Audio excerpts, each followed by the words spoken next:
This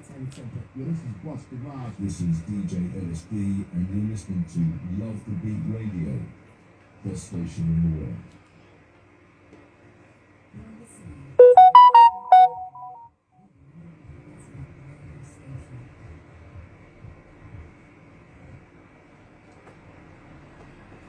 Good morning, good morning, good morning. The radio station in the world is right here, right now. The coolest station online. Yeah, that's us. Plus we play this.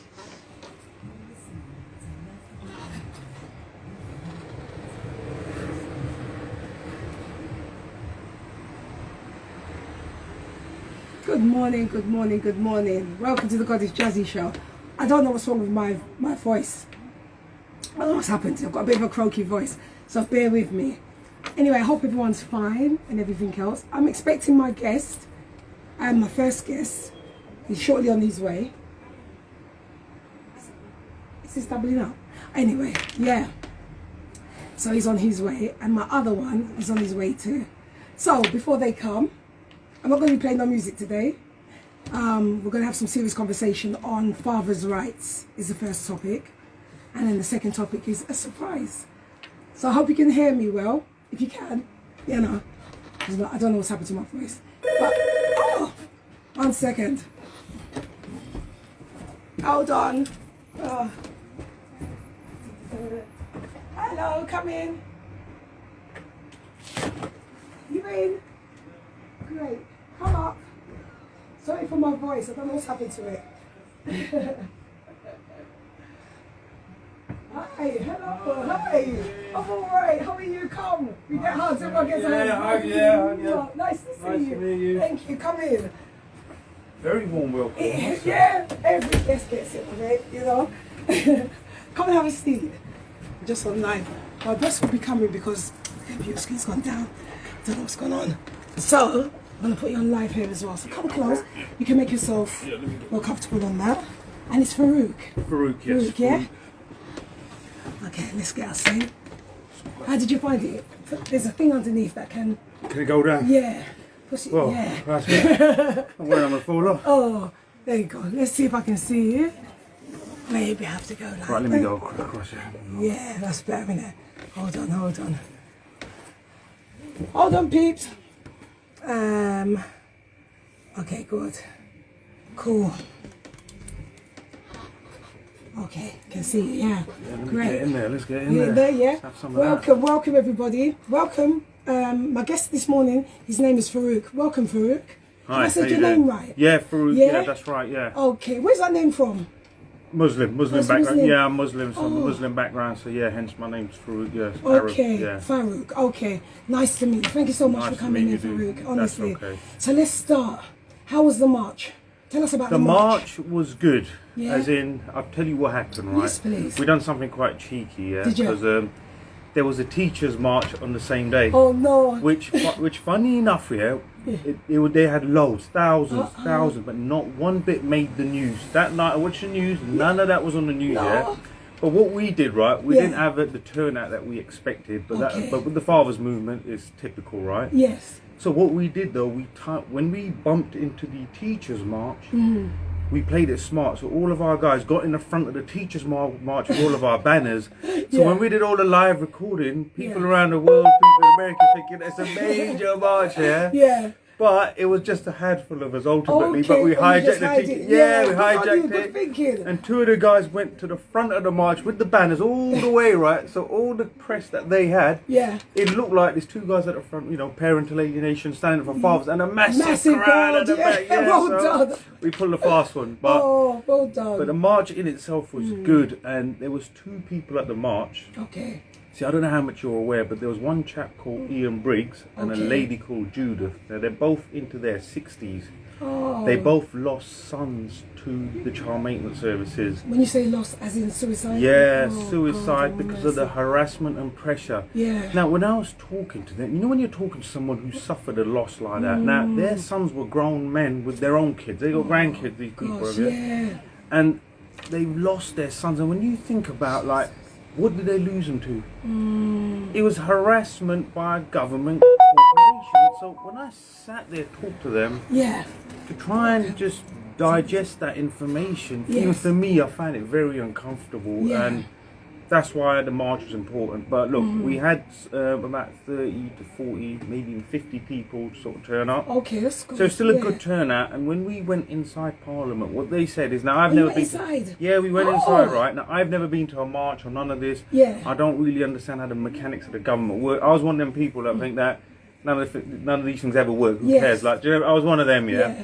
Until this was important, until I've lost my own kids, unfortunately, right? So How old are your children, if you don't mind me my asking? children, they are now 9, 7, and 4. When I last saw them, they were 8, 6, and 3. So it's been a while now. Yeah, it's been a while now. Yeah. But until you suffer a loss like that yourself, and that's when you come out your comfort zone and think, you know what, this is important enough to me. Yeah. Hence, I had to turn up. But with the fathers movement, there should have been more. More fathers should have Okay. come out. Do you think the advertising wasn't so well, or where was it advertised? I think, yeah. You know?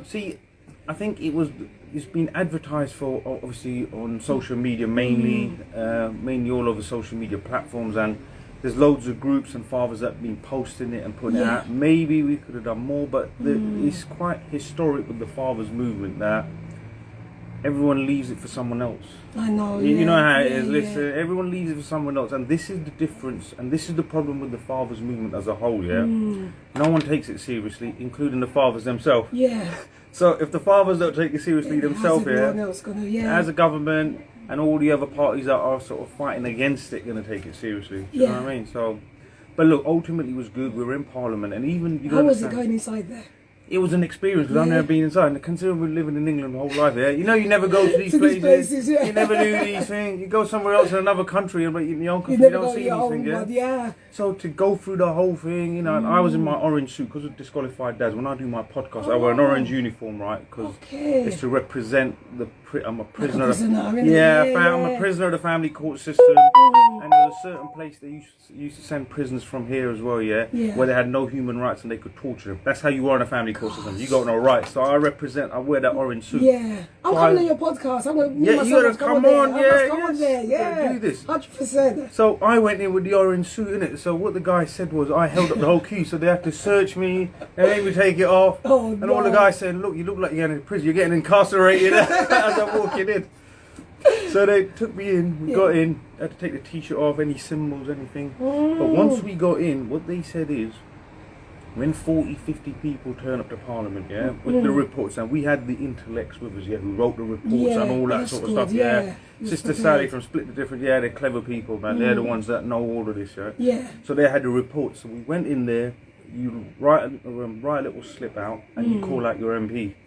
Oh. So again, most of them didn't come out, or they sent their assistant, or they said they're not on site, basically. But if 40, 50, 60 people turn up, you're allowed to go in, you're allowed to properly book this and go in, and you call out your MP. That's when they get shook up a little bit, like, hold on, Okay, so that's the key now. So that amount you got to have rock come. up, yeah. Okay. I think we have to spread this hard then. we have to, and the point is, look, we have to come out, even though we don't believe in these things and marching and protests, and people think they're all hippies or whatever. Listen, if you don't do it for your kids, you gotta do it for. And there's two people that, like I said, they know there's this government system, government corporation. A private corporation supported by government that has so many powers, they're making, like, though we're living in a free society, they've turned us into modern slaves. The CMS have powers, and it's a private company. People don't realise the powers they have. Imagine. Until it affects you directly. This is what I say to people, not just you, but like, I worry about the youngsters now coming up. Do you know what I'm saying? And people don't realise the implications. Look. You get with look, everyone's going to get into a relationship at some point or other, This is what people don't realise. As a society, any society, you're going to be involved in a relationship. You may be involved in having a kid at some point.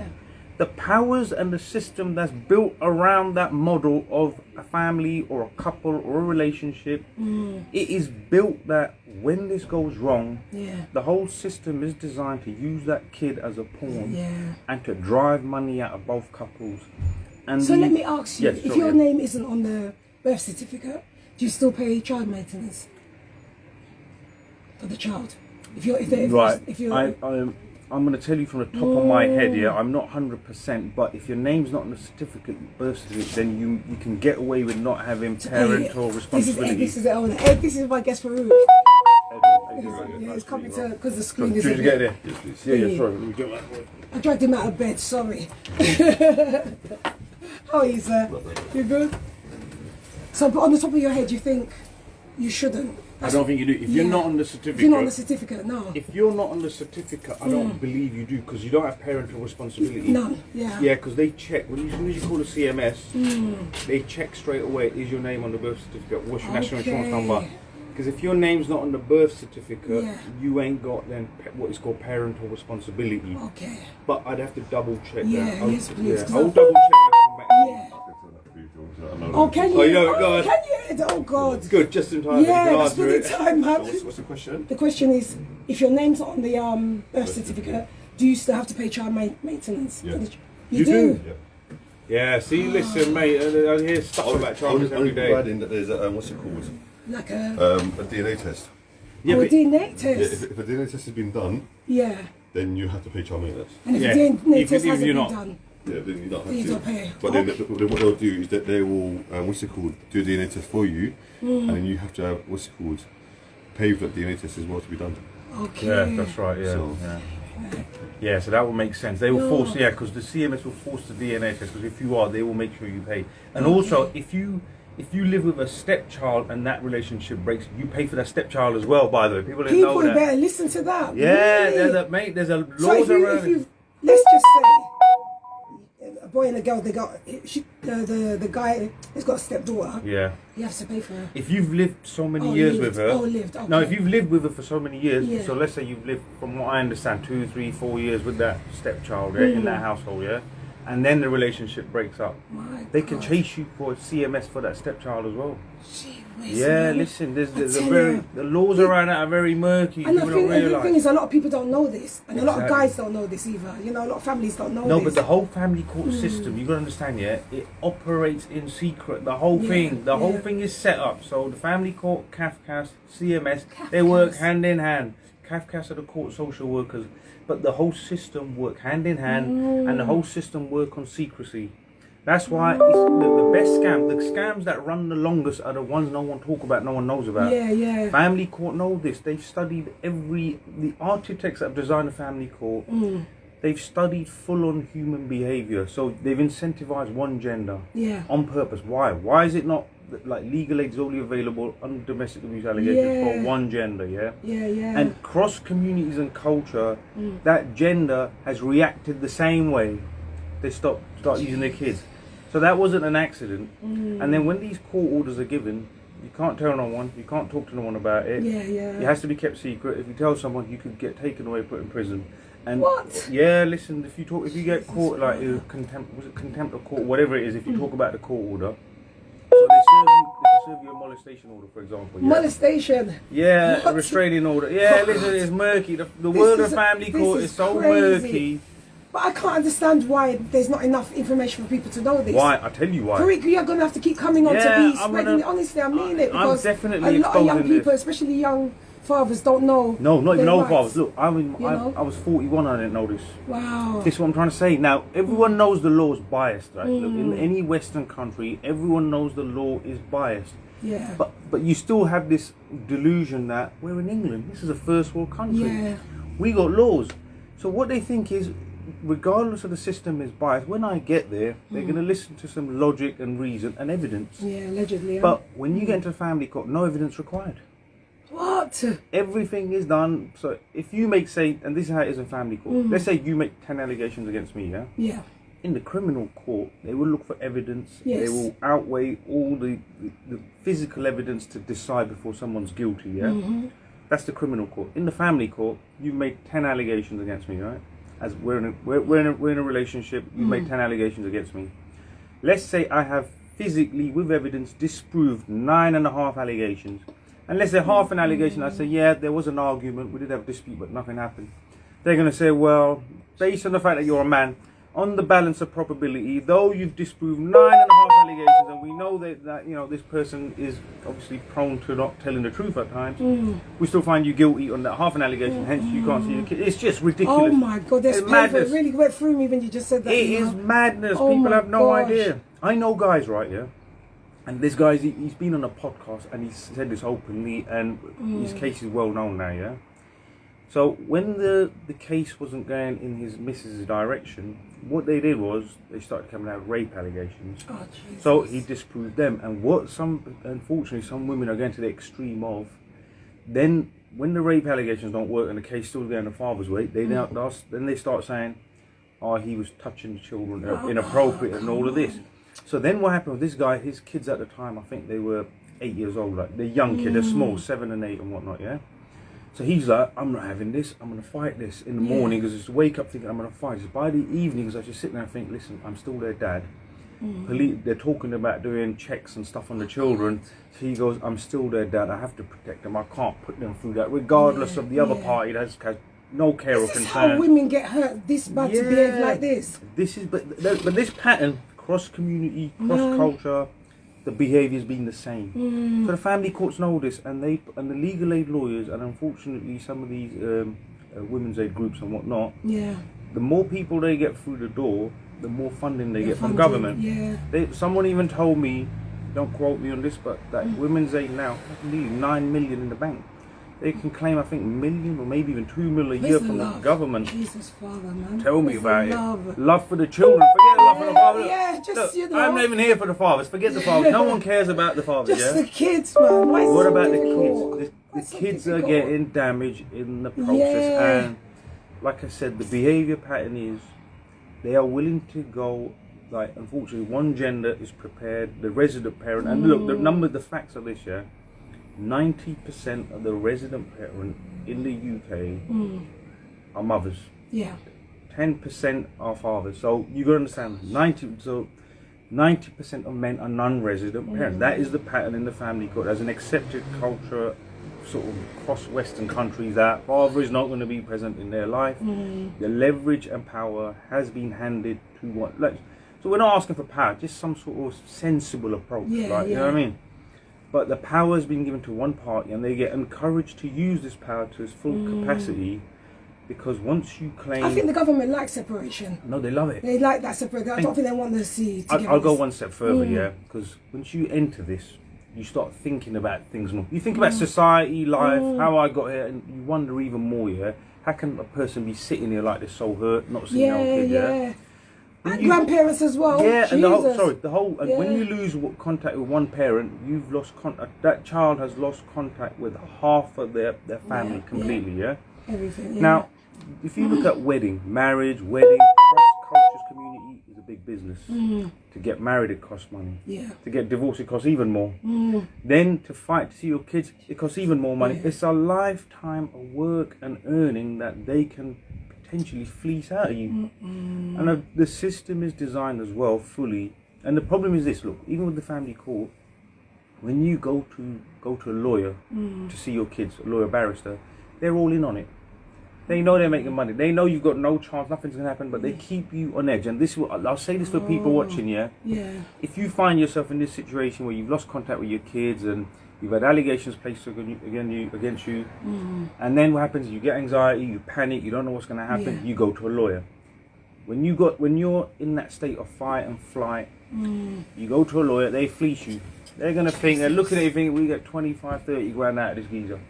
Do not go to lawyers or barristers. You can do it yourself. The family court processes are set and they're not that complicated. Okay. And is it set out in layman's terms so anyone can understand it? Yeah, layman's terms. Basically, look, I had no idea of family court and how it works, So, are we good to go? Oh, yeah. So that's a music. I meant to start dancing or whatnot.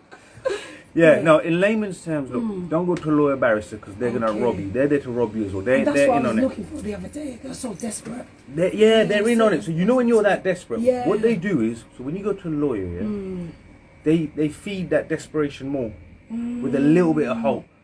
So when you walk away, so look, imagine I give you a price for something and I say, look, we need at least £10,000 up front. You're going to think like, what, Jesus, like, what's going on? Yeah. But now when you're desperate, and you think, well, I'll see my kids, I'll see my grandkids. You'll go home, you'll panic and think, well, look, maybe I can get a loan, it's only 10 grand. All that I'll see my kids, I'll see my grandkids, it's only 10 bags, what's the big deal? You start, it get you like that, and they keep you like that.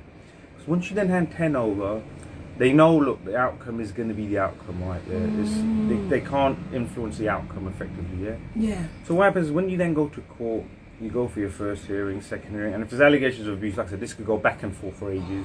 Then they say to you, oh, we need to fight these allegations, so we need to go to a fact find, 2-3 days. And like I said, if she's on legal aid, yeah, their lawyers are making money, your lawyers are making money, the judges are on 2 grand a day, the Kafkas, they're all making money, yeah? And it's a good thing Kafkas turned me down, because I was so desperate, I contacted them. Right, okay. But they turned me down. They said, you're not in the... Okay, that means no allegations were made. Yeah, so you I don't didn't understand it. I just thought, I said to my son, oh, that's not working. Well, I was trying every little thing. No, good. See, this is, you see, yeah, so you see what you, okay, this is the situation you're in. So you find yourself in this situation and you've realised getting this information is so difficult, right? That's what I found. Yeah. Hence, I started my channel, yeah? And I'm doing podcasts with files where we talk about the whole process of the system. Disqualified Dads. My channel is Disqualified Dads. The logo is here. This No, one where's here. my shirt for Rookie? Yeah, You came with right. yourself like this. I'm gonna bring. I'll send you the shirt. It's in the post. I'll send you guys one. Disqualified Dads. Follow the channel. Wow. We're on YouTube, TikTok, and Instagram, and Yes. I'm laying all this out in layman's Okay, terms. good, And yeah. I'm laying all the traps out of who's scamming you, where they scam you, what to look out for, what not to look out for, how to survive, Yeah. how to get through those horrible months where, unfortunately, a lot of men, every man has contemplated suicide in those first 6 to 8 months where you lose contact. 100%. And with the problem is when those, and the other problem is this, right? Yeah, when you get allegations placed against you, right? So when you're a man and you get allegations of domestic abuse, you just think people start looking at you funny. And when it's a woman saying it and she looks weak, like, you know, she looks fragile, and from my community, I'm not even like, women are generally, you know, they're not as tough as other women from community, like they're fragile. They look, Asian women look fragile in most places. And now add to that, they're crying. Add to that, she's got a scarf on. Do you know what I'm saying? God, And she's crying. And you think, oh, poor weak woman. How horrible is the husband? If he's going to the gym, he's not working. No one's going to believe you. Listen, and unfortunately, It's terrible, man. I did not know the depth of this at all. I did not know the depth. But the key is this, though. Think about this. Neither did I. Again, I believe the system is biased, but it's all right. We're going to go there. There's law and order. Do that, We're in England. This is a first world country, man. They've got laws here. And then you enter it, and then you see the absolute map. Listen, I'll take my chances. I'm making a statement right here, yeah? I would rather take my chances in my home country, India, Pakistan, Bangladesh, Africa, any Middle Eastern country. I'd take my chances in the family court there than here. Yeah. Any Western country, you've got no chance. Because the system overall, look, is it a coincidence that America, Canada, Australia, New Zealand, England, I think Europe, or Western Europe, same issues all around the family court, fathers struggling and fighting and paying to see their kids. And I think, and once the system has got you, the CMS is a separate entity. And what does CMS stand for? Child Maintenance Services. Oh, the child maintenance. So, Okay. so let me try and sort of put this in a bit more uniform, right? So the Child Maintenance Services have no direct dealings with the family court. They'll say they've got nothing to do with the family court. They're only there for collection of money for the children. Yeah. That's it. Yes, but check this. But check what their rules state. Yeah. The less contact the non-resident parent has, which is 90% of fathers, less contact father has, say, the more he pays. So what is that? The more he pays to mother. So what does that encourage? You told me, how can that be written? Yeah. Especially when the mother's money hungry as well. Exactly, yeah. But I'll go one step. Another conversation. No, but really. I'll go one step further. Even if the mother ain't money hungry, you've incentivized her to be like that, ain't you? Mum, if he has overnight stay once a week, you're going to lose 200 quid. Now, even if it's someone reasonable, you're going to think, well, listen, times are hard, man. 200 quid, 200 quid. I've got bills to pay. Plus, I'm raising this kid. You're right. He shouldn't see his kids. And then add to the whole family court side. Did you ever have an argument? Yeah, we disagreed about the wallpaper once 10 years ago. Oh, no, but this is the law now. But that's coercive control. Miss so-and-so, are you sure? Because that's coercively controlling you. Anything and everything is labelled as coercive control. People don't understand It is so scary, the laws in place. And this is what I'm saying. I am genuinely worried for these teenagers coming up now. They have no idea. They have no idea. Jesus, Father, but this is what I'm saying. I've created my platform to expose all of this. So let's say before you have a kid, my argument is this, right? Yeah, I think about it sometimes and I think, is this my fault? Why am I here? How did this happen? So I can blame the system, I can blame everything, society, system, my community, culture, this, that. But I think before I had a kid, now when you have a child, it is how can I put it? That's the biggest asset you're going to have in your lifetime. So biggest emotional, you got to understand, your happiness is tied to that kid. Your misery is tied to that child. That child is part of your life. It becomes your life to a certain degree as a parent, But you've never contemplate that, how that can be taken. What rights do you have? So my point is this: why didn't I ever look into the system to the depth that I have now? Why did it take for this to happen now? Because you never had that in your mind. I agree. No, I agree. But let's think about that for a second. Why didn't I have that in my? If you had some money now, that you need to protect, your biggest asset. Say you had, I don't know, some serious amount of gold. You had some gold bars, You're going to protect that. You're going to look after that. You'll know the law. You'll have safekeeping. But you just don't think when you have a child. Because it's your child. Because as a human being, you understand, as a human being, you never assume someone can take something that's part of you away. People don't understand the depth of this. You can never contemplate that. But this is what I'm putting out there. People need to contemplate that. This is the biggest asset you're going to have. Beyond money, the legacy that you're going to live on this planet when you go, you need to know your rights and what you have. We need to know about this. We need to know what powers and rights we have as a parent. And in any Western country, father's rights in the Children's Act has been abolished. Father has no rights in this country. It's been abolished. In the Children's Act specifically, father's rights have been abolished. Father has no immediate rights. Your child just has a right to have spend time with both parents. But as a father specifically, you have no rights. Mum has automatic rights. Our father has no rights in this country. Now I wonder, who wrote that law? How did it come about? We're talking about, you understand? We're talking when we think England, people are thinking this country ruled 3/4 of the world and whatnot. They got freedom of speech, freedom of this and that. They got rules and processes and procedures for everything. You know, this facade of democracy. It's an illusion. When you go into the family court, and you understand what people don't realize, family court affects everything. It affects society as a whole. So when a child comes from a broken home, we know the statistics. We know it all. So why is there a system specifically encouraging and rewarding this and breaking family homes? Why is there a whole system built around this acrimony and to convince one person they're victims? Or make these abuse for others to get people on the higher. So look, these barrister lawyers, they're not from down here as such. That money's going up top, so they're taking money out of the working class, average people, lifetimes of earning, and taking it up. Because I think there's an element of, we keep these communities down here broken, keep the working class broken, then you've got your slaves in it to carry on working. They don't live the best life. There must be some agenda, there is something behind it. Look, because when you go to the court, the obstacles that are placed to see the amount of obstacles that are placed, and on every obstacle and hurdle, you part with money, big money. Do you think that's an accident? So listen, there's a hell of a lot we need to dissect on this whole thing. Definitely so. And I am, like I said, eventually I am gonna hopefully, because the information is not freely available, so hopefully going forward I'm gonna start making more content. I'm making content regularly, almost daily, but I'm gonna be making more content on what's the molestation order. And like I said, I'm talking layman's terms, because when you go to even like say Mackenzie friends, so these are guys that just help support you in court for a fraction of the cost of solicitors. Even some of them you can't fully trust. My point is this: first rule number one, when you enter this, trust no one. Trust no one's advice. Go get advice of 10 different people, gauge it. Speak to people that have self-represented and gone through it themselves, because they can tell you, they can give you litigant in person, self-representation. They can give you advice on what to do and how to do. There are fathers groups specifically that you join, and they just advise you through all the stages and process. You ask for just, look guys, I've got a first hearing, what do I do? They'll say, look, just turn up. They don't even ask you your name and then send you home, so don't worry about it.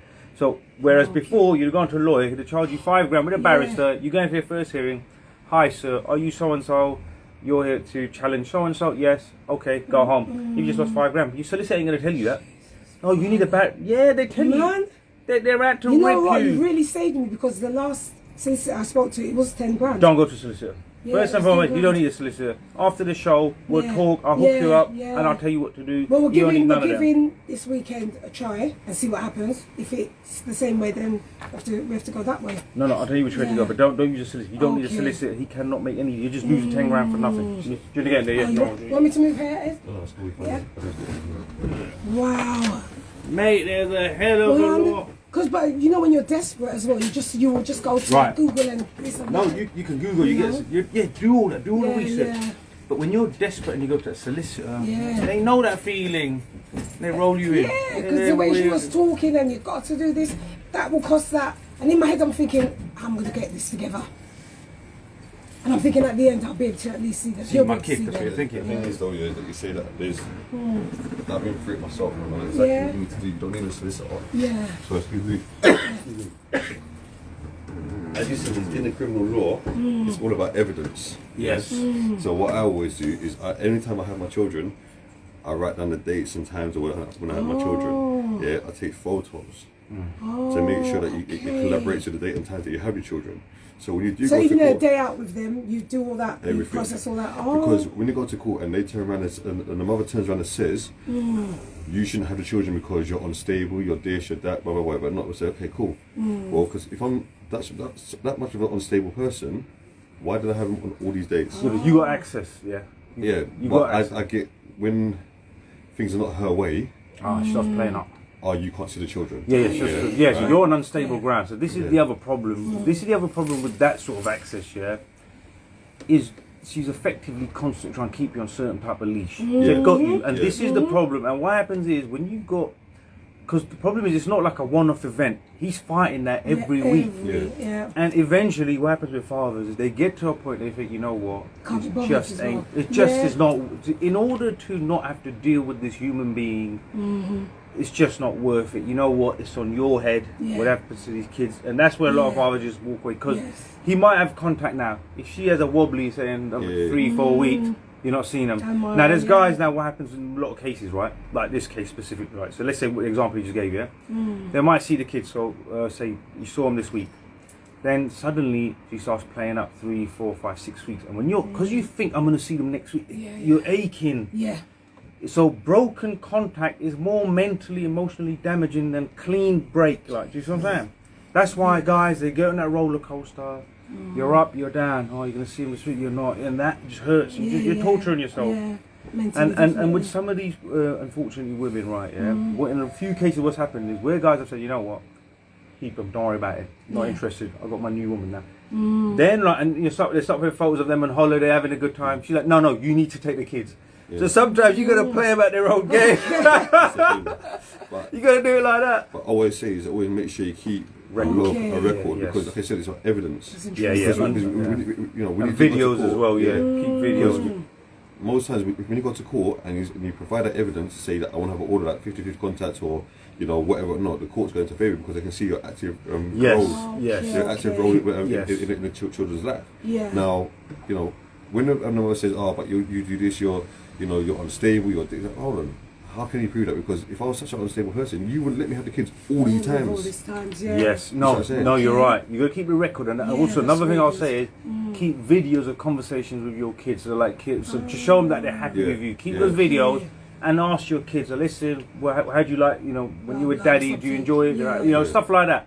You Have lot them giving on. me thing for this weekend. Have now. evidence as much as you have. Records, evidence, pictures, anything. And if the kid comes to you, right, and let's say they got a bruise or something, yeah, this is where it gets murky, yeah, because even social services they're funny, right? When you send the kid back, oh, he didn't have that bruise before. All these sort of things. So when he comes to you and you notice a mark or anything, take a picture, record, log it, Yeah. everything. All the time. Yeah, you got to, Yeah. unfortunately. Even up until now. Yeah. Yeah, no, you Yeah. got to listen. It's a very murky until the ex gets to a point where she says, you know what, look, shit So happens. fair. Move on with your life. I move on with my life. It's about the kid until she gets to that place of maturity. But unfortunately, a lot of cases, it drags on for years, and people don't realize once you have a kid, you are tied to that person potentially Yeah. for the rest of your life. Yeah. Absolutely, yeah. And what I say to sisters, and when I say sisters, I mean the women, and there are sisters. I say to the sisters, look, don't hold on to that poison. Just let it go, and you can be happy as well. Yeah. It's destroying and you it's inside as healthy well. for the children around as well. But they could find happiness. You can move on. You can find happiness yourself. Do you know what I mean? You can live a fulfilled life. Do not tie yourself to that one person. Just hold on. It's not. Yeah. You're not doing yourself any favors, I think. Well, I'm going to shoot, but oh, I'll follow you on Instagram. Yeah. Thanks, thanks so much. That's it. Thank you, lovey. Oh, wow, that's interesting info. So I'm going to carry that this week. Yes, so listen, ask me anything about the system and I'll tell you as much as I know. I'll go for it, and afterwards I'll tell you what to do, when to do. But just do in not, case it doesn't. but do not, listen, do not pay a solicitor a pound, because once we go to a solicitor, we are encouraging the system to continue. Okay. Like, for example, look, I knew a guy that was on a fact find, So a fact find hearing is he had so many allegations placed against him, The solicitor's judge says we have to do what you call is a fact find hearing. They go on for 3 or 4 days. Now this fact find cost this fella near enough 8 to 10,000 pound, no problem, right? He thought, right, once I prove myself with evidence that I have, at least I'll walk away and I'll be said that I'll be innocent and we can move on with the kids. So this fact find went around for 3 days. He paid 10 grand. And we're talking allegations like, let me tell you the sort of madness it is, and it's all out on the podcast, So one allegation was, he showed the judge, like, look judge, she's sending me abusive text messages, like she's sending messages, threatening, swearing and all this, right? So do you know what the counter claim from his missus was and their team? No judge, because he's unpredictable, he took her phone and he wrote those messages to himself. So then, right, this is a madness. Judge is like, oh really? He was like, okay. But the geezer said, judge, that's impossible, because there's the dates these messages were sent, and there's my ticket. I was out of the country. Gosh. He disproved it to that level. This is the sort of madness. So he disproved that. So that clearly shows that this person is capable of lying, Doesn't matter. But and soon as you start disproving mother, as soon as mum starts looking like a lie, judge will start brushing it under the carpet till they find something that they can make it stick. You got to understand, the judge's preset position, as per the UN Convention of 2010 and 2011, the Istanbul Convention of women and girls being victims, judge's preset position is mum is the victim no matter what. That could be there with broken bones. He is, and in order for mum to be a victim, the perpetrator has to be father no matter what. That is preset position. This is written in, so the judge will skirt and try and get away from anything that shows mum in a bad light. He will brush it under the carpet. They will use these tactics to find any little thing to stick on dad. And dad says, we had a disagreement once about the colour of the wall, something trivial that happens in any normal relationship, Judge will look at that and say, yes, based on that alone, I know you disprove rape allegations. I know you disprove allegations of misappropriate behaviour with your children. I know you disprove allegations of abuse and physical. You could disprove 100 allegations. But you disagree to once, that means you are abuser, you're coercive control. This is the level of madness. I'm so shocked. Honest to God, I'm so shocked. I didn't know the depth of this. Neither did I, and I'm telling you, people don't realise it is hiding in plain sight, the family court madness. They're handing out these molestation orders like sweets. They're handing them out. You're right, because when the woman was asking me, has your son ever...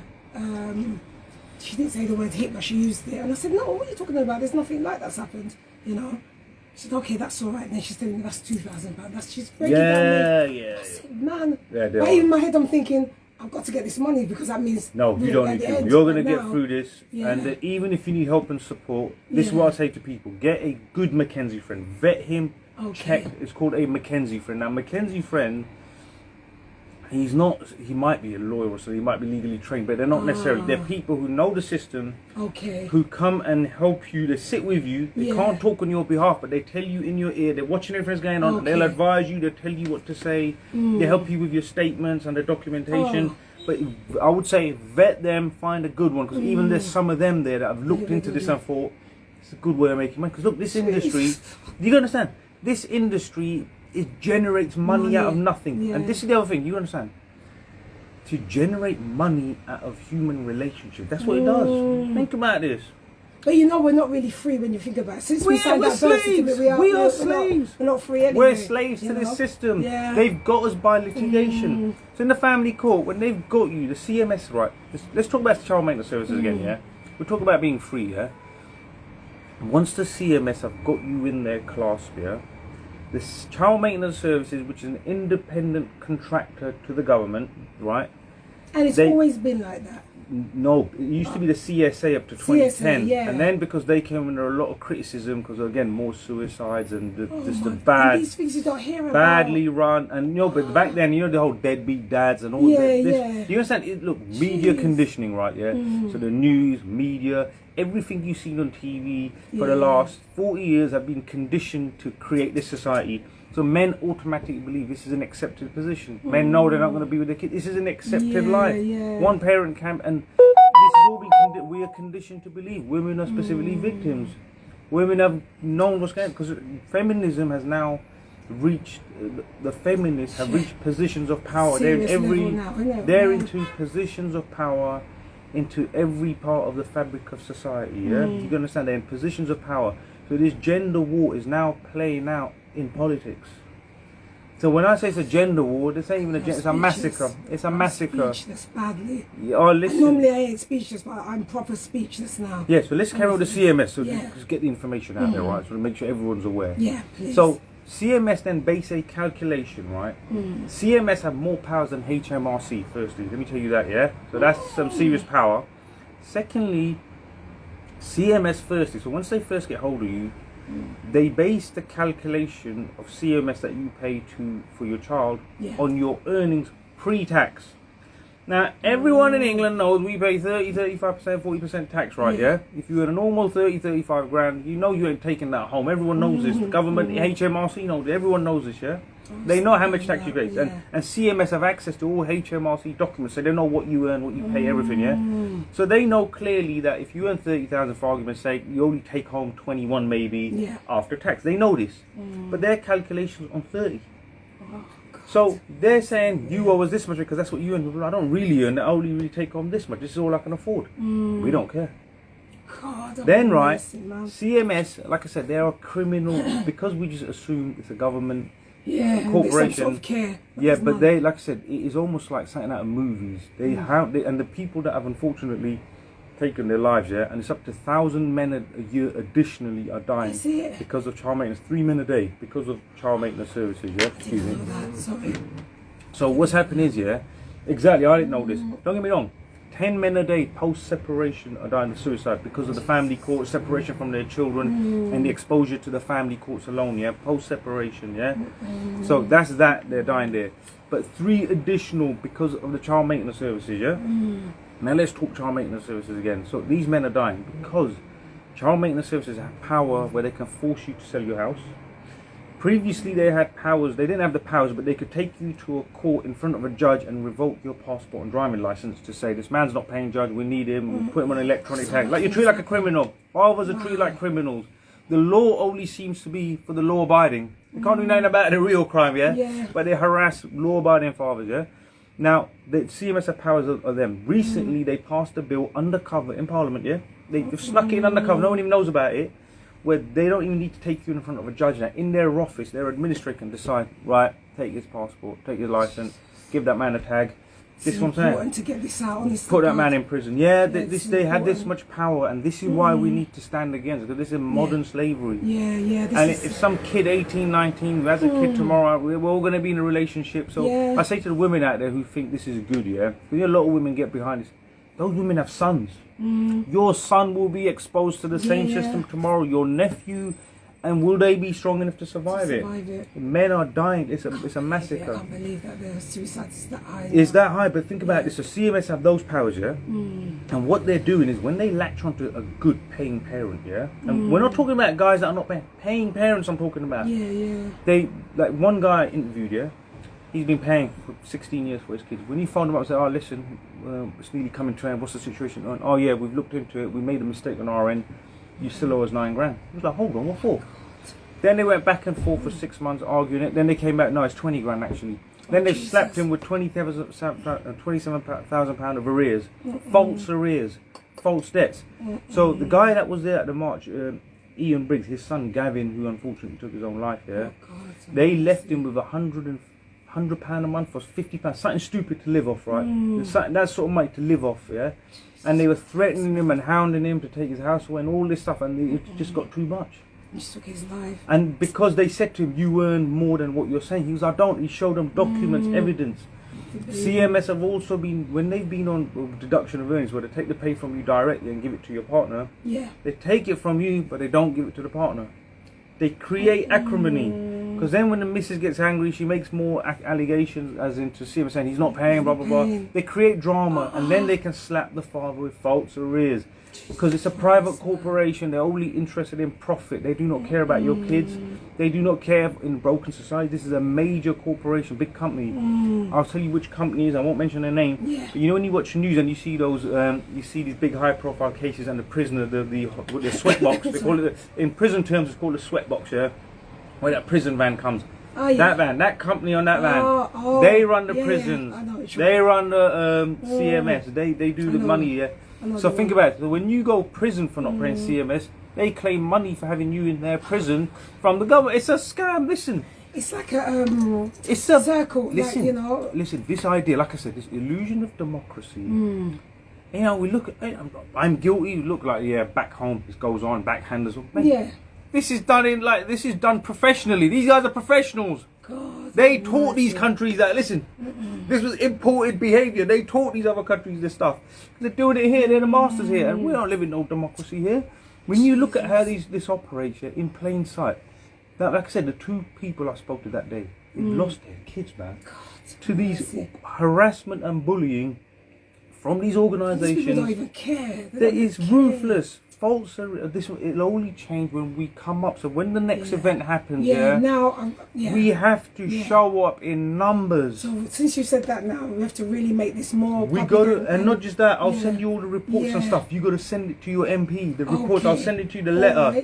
Fill in the details, your details, and that. All the stuff written on there. I'll get you the report. You send them. Reach out to split the difference. Sister Sally, they're the intellects. They're putting a lot of reports and stuff there. They need volunteers all the time. But look, I'll get you all the reports. You lobby your MP. Because until the MPs come under pressure, like if we look at legitly, how does this work? They have to come under pressure. We have to keep challenging this. Because like I said, the powers the CMS have and the lives they claim. And again, you don't hear about it. You don't hear about the men's suicide. It doesn't make any mainstream media or news. No one cares. But let me put it this way. Fine, it's accepted. No one cares about fathers. No one cares about men. But what about the children? These children, the guy that died, he had children. Those children are going to grow up without their father. A father who was provided. He was a paying parent. And look. My God. The stuff that's going on out there, CMS have a lot of power. And remember this, they're hiding in plain sight. And the behaviour is encouraged. The less father sees, the more he pays. God, this is what I'm saying. That's the truth. And once you enter, if you're on PAYE, you enter the system, they've got you. So if a kid now CMS get hold of a kid now, 18, 19, 20, he's locked in for 20 years, his whole life. And look, if it was a legit organisation where you pay a reasonable amount that you can afford and it was equal and fair and you can manage it, no problem. People want to pay for their kids, not an issue. But when they're going to come after you with false arrears, force you to sell your home, threaten you, and they call you even the old CSA, apparently they used to ring you on Saturday morning to scare you with threats of bailiffs and stuff like that. So it ruins your weekend, you get on edge, and then you think, I'll just pay them. So we're talking like criminal gangs. So when we're talking about crime, this is legit white collar crime, legit crime done openly. So what happens to these fathers is that when the CMS come after you, when you've got an organisation that big and that powerful, has all the mechanisms of the law they can activate and operate to dismantle you, so they can take your home, license, passport, put you in prison, put you on electronic tag, and how are you gonna fight that? How's your average man thinks? He thinks, what's the point? Add to that, if you're going through the family court system at the same time, you're not seeing your children, then you start thinking, what's the point? If this is when the feeling, and what happens with a lot of people as well is this. It's that feeling of injustice. When injustice has been. Look, if you look at all the sort of uprisings in the last 400 years, say, though people were oppressed. Let's talk about another subject then, Let's look at Martin Luther King, Malcolm X, the uprising from slavery itself, Why? What gave those people strength? It's the injustice. It's the injustice is what drives people to stand up. They can't. It's a feeling of injustice that pushes people. And when you're fighting a monster like this here, and it's done legitly, that feeling of injustice, it swallows you up inside, and that's when they think, I can't fight. There's no point carrying on. Yeah, my son felt like that. Yeah. It's horrible. Yeah. It is horrible. Wow. And that's why we got to stand. That's why I'm here. That's why we got to stand up. And on the next event, we have to turn up. And this is what I say to people: do not wait till your son gets caught out. It's too late then. Yeah. You sit and wait and let it happen. Do not find out about the system once you've lost your kids. Learn the family court system, and we got to expose this whole system. Definitely. No, you got to remember the family courts. Why do you think they allow no cameras, no jury, no scrutiny? You cannot question anything. And the horror stories that I've seen and heard in the courts, right? Yeah. You'd be shocked, like the madness, the absolute madness that goes on. Oh wow. Look, I'm just gonna play a song. Yeah, do your just thing. To give you a little break here, because the news will come on in 10 minutes. No worries. It's all Take good. your time. Yeah. Just do this 1 second. So people, you heard this, and wow, I'm proper speechless today. Proper. Even with a sore throat, I'm speechless because so much things that I'm remembering that this young man went through, and yeah. Let me just sorry. Just gonna, oh dear, is it on there? Just play something just to. Bit of music, bit of love. That's it. Yeah, Spread just the love. if you want to use the toilet, it's just straight down there, you know. No, I'm good. You I'm right? good. Yeah, I'm good. I'm Just good. gonna play a song. It's getting a little bit hot in here as well. So. Yeah. No. Let's play a song. Have a little breather. Okay, just gonna play this. Don't think about this. When it gets hot, I get very lightheaded. So Yeah. Okay. yeah, so bear with me. Okay.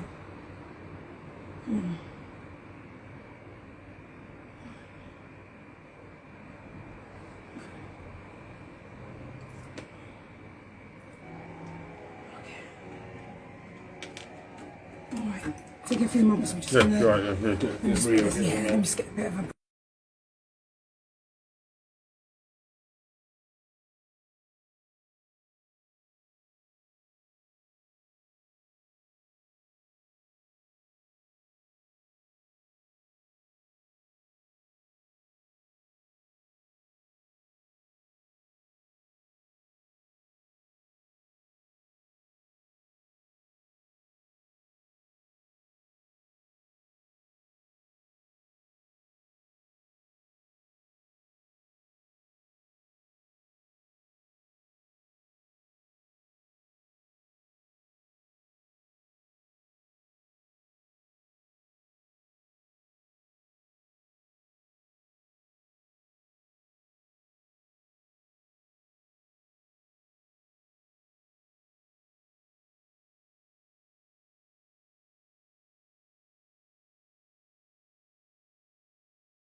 Sorry, just put that on there. Yeah, and you're gonna do some what do you call it? Documents that. Yeah. I'm going to carry on making content around all the subject, layman's terms, like I said, just normal, average Joe street terms, nothing fancy. Because when I was looking for information, you go around in circles, and people talk about this order and that order and court terms and section 7 and this 7 and CAF, you think, what the hell is all this like? You know what I mean? When you decipher it, so that's when you think, I'll go to a lawyer, give him $5,000, that's when they have you. But when you really go for it, it's nothing, it's not that complicated. The average person, a little bit of reading. Let me give you an example. So when you want to see your child, right, there's that application called a C100 application that you got to submit, yeah? Okay. Now, and you can get that yourself? You can get it online. Yeah. You can download it, get it yourself, go to apply to the court, fill it in. Now the thing is this, if you go to a solicitor, this is the reality people need to understand. They will fill that form in for you from the information you give to him, and they will charge you £1,000 to £1,500. Just to fill that form. Right. Now this form, when you think of it, he's going to fill it in with the information you give him. So when you fill it in, when you go through it, it's no more difficult than, let's say, a little tax return. It's not that difficult. It's just it's just a form. Now, is it a lot? Is it a form? It's 2 or 3 pages, yeah. But what I'm saying is, when you download the information from Google, there's a guide that you can print out, and it tells you what every like what certain terms refer to, what they mean. So you can muddle through it. It's not that difficult. Yeah. So I think a lot of people are frightened, especially when they see a lot of paperwork to. Yeah, I think what it is, soon as you hear court law, unless you're from that background, you've had any, you think, boy, where do you start? I ain't got a clue. That's the thing. But hearing this is great for people because the fact you've done it. It's like once there's a group of people who start to pull together. Yes, there are people doing it. There's groups that help you and support you, and like I said, you can get Mackenzie friends, but get proper vetted Mackenzie friends. So you Google this Mackenzie people. You can Google them, or like I said, if you email me on my platform, I'll listen to your case and I'll point them to the right direction to someone suited for them. Because I now deal with different groups, different Mackenzie friends. I've seen the lay of the land. So you've done all this on your own, all this search and yeah, I ended up in this situation. So my situation, I'll give you a little bit of my situation. March the 16th, 2022, for various issues that we discussed about control, I had to end my relationship. Me naively thinking, no problem, we have laws and processes, I'm going to go to court. When I have the children on the weekend, I can play with them on my own, no control around them and all of this stuff. So hence I do that. Then I find out, okay, like I'm homeless, I'm jobless, I'm living out of a van, I've got no contact with my kids, I've got allegations planted against me, and I'm waiting for the court to respond, and the court is so incompetent, the court that I was dealing, the specific one in East London, they didn't, my molestation order ran out before I could even go and present myself. That is how brutal it is, and you can't tell anyone about this order. So when this order happened, I couldn't even go 100 meters near my house. I've not been home ever since. So my personal clothing, belonging, all my tools, my work, that's all still at home. And I own that house, so hence you can't get any housing or money or nothing because you own a house. So I'm homeless, this only country in the world, you can own a property and be homeless. How? How is this possible? So that's what happened. So because I found myself in this situation, luckily I didn't fall into the clasp of these solicitors and lawyers, because when you go there, like I said, you're a lamb to the slaughter. So I started doing research, started probing around. And what happens is, this is what I say to people, look, this is layman, so this is nothing technical, A lot of people get intimidated, and so was I. You get intimidated by the forms, the courts, the system. And everything, First, I would say you need to tackle it like this. This is a family court. It's not a criminal court. So you need to, in your head, sort of think this is a Mickey Mouse court, Don't take it too seriously, first off, Because when people try and go by the book, if you completely buy the book, follow the rules, you ain't going to get nothing. You're going to lose. You're going to have to hustle, dig deep, look for angles. So what I mean when I say that is, so even if you've got a Mackenzie friend, he says, we'll do it this way. If you've got an idea or you're thinking, no, but what about this? Can we do this? Do not just accept what anyone tells you. Say it. What if we do this? What if we try this? What if we tackle it like this? Why can't we do it like this? He says, this is our strategy. Why is our strategy like that? Press and probe. Do not just, it's because what happens with most people, and I've realised generally, if you walk into a room somewhere with a professional in that field, though you have your own common sense and gut feeling and a little idea, as soon as you see the guy in the white coat or the jacket or the hat or the professional or the overalls, you can see, you automatically switch your brain off. Somebody listening from America. Yes, what's happening? Yeah, we're here. Welcome, Andy. So, And there's Jonathan as well. Jonathan, yeah, there, John, that's Get in there, it. Jonathan. I get it. It's like, because in our minds we think, oh, they're the authority. Yes. They know what's best. They're the the expert. expert. Yeah. I'm just at the shallow end of the learning And, curve. and then what I've realised is people do that throughout life with anything. Because you think sometimes, oh, I had an idea, I wanted to do this, but I had this, say, like, plumber came around and he said, it can only be done this way. And I thought, why can't it be done like that? But because he's the expert, you Kind of switch half your brain intimidating, off. isn't it? You switch half your brain off. It's subconscious. You switch your brain and think, well, he's the expert, so leave it to I him. concede to the higher knowledge. That is generally a wrong thinking in life. And that's when I realised with this, that thinking was conditioning that we have just to be normal, everyday people. Yeah. You do that at work, oh, well, he's the boss, so he must be right, let's just go with his way. But then you think afterwards, that went wrong, but you think, I had that idea, why didn't I speak up? You just assume, same with this. And when you're in this situation, add that element to the fact that you're in emotional turmoil, you're nervous, you're scared, you ain't seen your kids So you in had no weeks. support when you're going through this. There's no one supporting When you. you are going through this and you enter the family court system and you're a man and you've lost contact with your kids, you are truly alone. Jesus. The feeling of being alone, and even when you talk to people and family, sometimes they just say the wrong things, like you are on your own. And someone can comfort you, but look, it's that age-old thing. Unless it's your kid, I see people now, yeah, they look at me, oh, Farouk, you're great, they start talking to you like I said, I'm not a normal civilian. I live off-grid. I live out of a van. I live mobile. I still have limited amount of... I've just hustled and survived and got by, right, yeah? Now, my thinking is not of a civilian. I don't think like a civilian. I can never be that again. It's like you can never go back to that thinking. So I go back to the Matrix. So you know the Matrix when he says... When that guy's eating the steak and he says, I don't want to remember any of this. He goes, I know this ain't real. But that ignorance is bliss. I just don't want to remember the reality of this. You can never go back, not after knowing what you know now and what you see in the courts and what the laws that are in place. I couldn't walk away knowing, like, I couldn't sleep at night knowing what's out there and knowing what's going to happen to these kids that are coming up now. And that's what I'm saying. So when you enter the system, trust no one, question everything. If you get a good Mackenzie friend, still read up on your own, do your own research, ask for information, speak to other fathers, reach out to other people, get on social media, connect to people, get information from everywhere till you get yourself have an understanding of, right, this is what's going on. Hence you have to find your strength. Because this is where people keep give mentally up. strong as well, isn't it? No, but when you're there, you don't care. You're just happy to die. That's the point. That is a reality. Hence, you have to dig deep. You have to find your strength and keep your kids in the forefront. Because you can go, no one cares, I agree.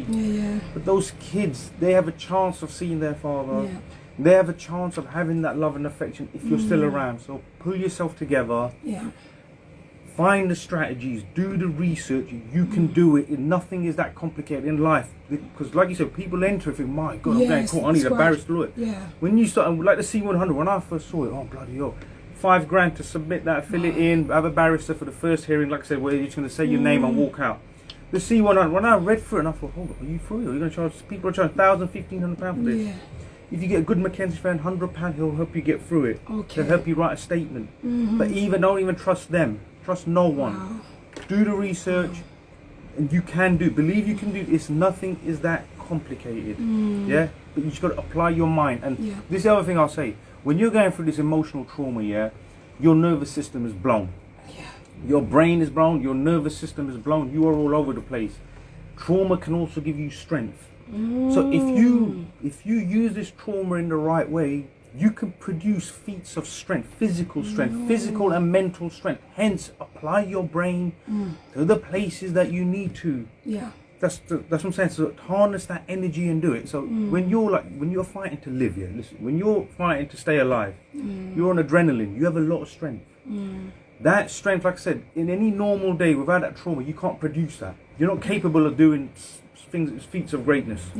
When you've got that trauma and you're living with that trauma daily, if you harness it in the right way, you can excel yourself into anything. Also, when you do not fear any consequence, you're capable of anything. If you use that productively, you can achieve anything. Hence, you can fight for your kids, you can live to see another, you could potentially reach your full potential as a human being. And you have a duty to do that at least for your children. So that's what I say to people, and be ready to hustle.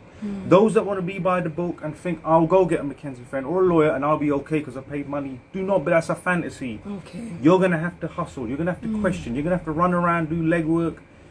If you buy the book completely, think this is going to work, no one that's been completely straight by the book, opportunities don't land on your lap, yeah? You got to make your luck, you got to make opportunities. Same with this. So I used every other skill set that I had previously from my previous lives.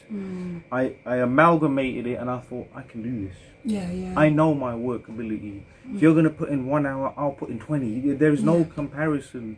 When you come in with that mindset, you come in with that strength and energy, you cannot be a man who will just keep going. I should have been dead months ago. I'm still alive here, hence I cannot be stopped. My back's stopped because I should have been dead months ago. You cannot stop a man like that. And for my children, I will continue, and I'm not just my children now. It's not even about me or my children. It's about the evil, the evil in society that we are living amongst, from people who are meant to protect us and our children.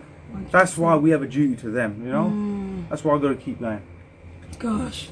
It's off to you, you know, because it's like, let's say there's a father exactly in your position now. They hear this, they're less on their own than you were because of what you've said, which is amazing. You definitely have helped someone. And there's plenty out there. Unfortunately, I get fathers reaching out all the time. They're on the verge of, you know, ending it, and I say, look, just hold it together. And this is the other thing I say to you: if you are dealing with someone who's going through this, all you need to do is give them hope.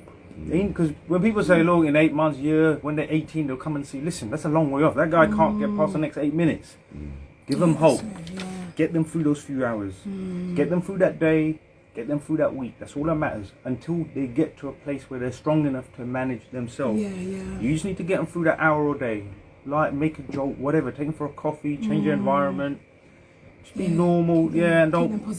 Just give them a little bit of hope. And listen, it'll be okay, mate. If you carry on, it might be okay. Just give it a chance. It's amazing too what you said about the power and adrenaline that comes from when your back's right against the wall and there's trauma. And what comes up for me is there's an image in my mind of a parent story way back when, of a parent who lifted up a truck to save their child. And that image. That when things are, when something really, really matters, you do what's needed. And that's it's great that you said that, because it'll give those people who are right up against it. Oh my God, I heard this. Maybe this is possible. Exactly. So you know that feeling, and this is what I'm saying. So there's this called fight, flight, or freeze. You're in that state all the time. So, like I said, you can harness it in the right way, and this is where you're in that state as well. That's when the solicitors we were talking earlier take advantage of you, because when you're that on edge, if I keep you on edge, but I give you a little carrot where you think, well, I give you a little bit of hope. You think, well, if I give him $5,000, he can get rid of that feeling. I'll be okay.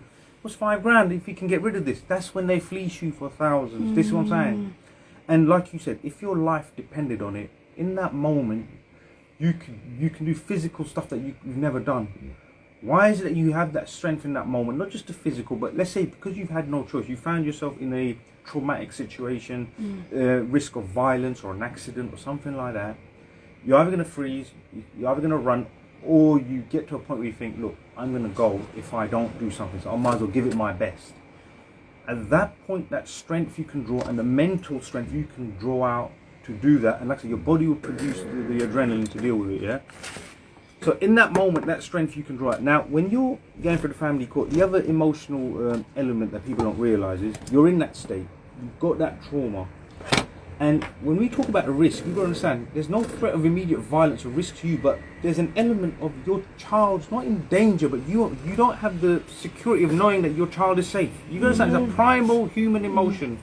So a father, what he wants to do is, and if you're dealing with alienation and control and all these games as well, and the relationships where unfortunately the mother has been violent and stuff like that and abusing the child, this is even worse. So that father, he feels even more the need to protect, a primal pre-wired instinct to protect that child. Hence, when you go to the family lawyers as well, that instinct is driven, right? That primal need to protect is then equated into finance. If I pay this money, I'll be protecting my child.